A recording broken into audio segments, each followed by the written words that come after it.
Boker Tov Umvorach. Une petite remarque concernant la lecture du schéma, la prière et de manière générale tous les mizmorim de Teilim et ainsi de suite, la lecture de la Torah en bref.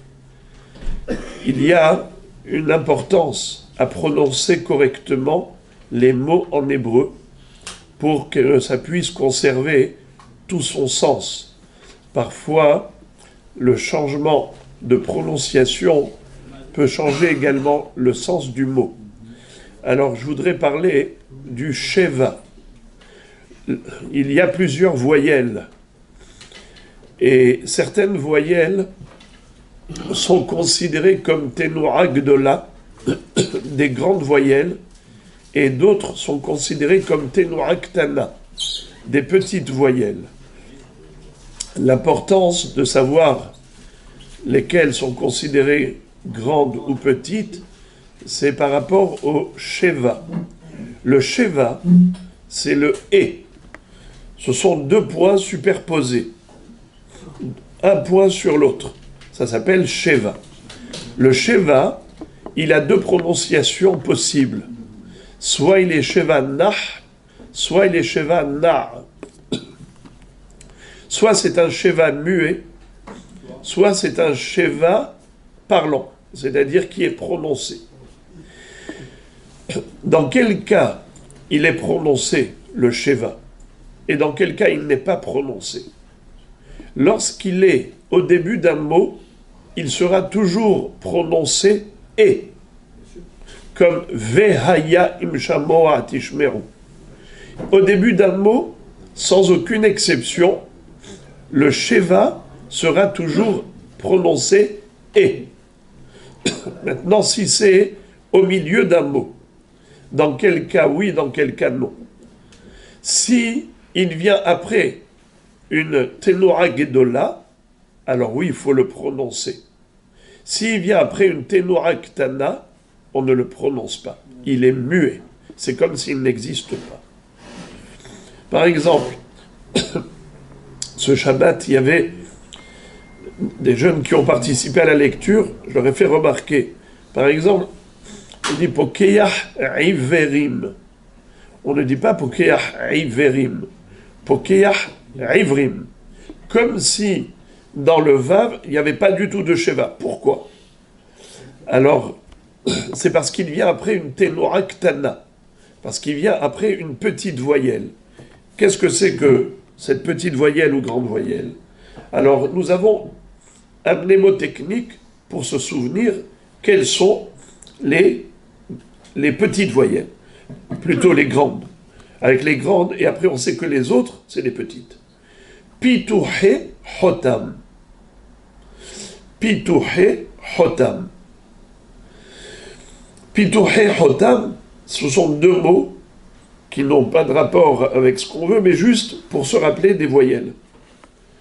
Pi, c'est avec Hirik. Tu, c'est avec ce qu'on appelle Shuruk. Tam, c'est avec Kabat. Ho, c'est le Vav avec Holam. Tam, c'est avec le Kabat. Alors, Pi, Tu, He, excusez-moi, j'ai sauté le Tsere. Pi, Tu, He, Ho, Tam, ce sont les 5 Tenorot Gedolot. Mais, le Hirik, mais attention, Hirik, ça dépend. Parfois, il est Tenora Gedola, parfois, il est Tenora Ketana. Dans quel cas il est Tenora Gedola? Lorsqu'il est associé à un Yud. Puis, par exemple, si on avait écrit Hirik avec un Yud juste après, alors là, ça s'appelle Tenora Gedola. Le Sheva qui viendra juste après sera Sheva Nah. Il sera un Sheva Nah. On va devoir le prononcer. Mais si le Hirik, il n'est pas suivi d'un Yud, alors c'est Tenora Ktana. Et le Sheva qui suivra sera muet. Sheva Nah. Alors rappelons encore une fois, les grandes ténorotes, pi, tu, he, ho, tam. Ces 5 voyelles s'appellent Ténorot Gedolot. Si elles sont suivies d'un Sheva, le Sheva doit être prononcé et. Si on a d'autres voyelles, comme par exemple, aidez-moi s'il vous plaît, d'autres voyelles qui ne correspondent pas à ce qu'on vient de dire. Patah, le patah, pas le kamat, juste un trait, patah. S'il y a un Sheva qui vient après une lettre où il y a patah, est-ce qu'il faut prononcer et? Pas du tout. Il est muet après patah. Ou bien après ségol. Après ségol, eh bien aussi il est muet, parce que ségol, c'est une petite nekuda. Ou bien après kubutz. Kubutz, c'est les 3 points. C'est aussi une nekuda, une tenora ktana. Ou bien même après hirik. Mais si c'est un hirik qui n'est pas suivi d'un yud, alors là le hirik, il est tenora ktana. Et s'il est tenora ktana, le sheva qui va venir après, il ne sera pas prononcé. Ou encore, dans quel cas c'est possible que même s'il vient après une tenora ktana, le sheva est prononcé. On dit et. 3e exception, c'est quand il est dans une lettre où il y a le dagesh, il y a l'accent, il y a le point au milieu de la lettre. Dans ce cas-là, dans tous les cas de figure, il faut prononcer le sheva. Et.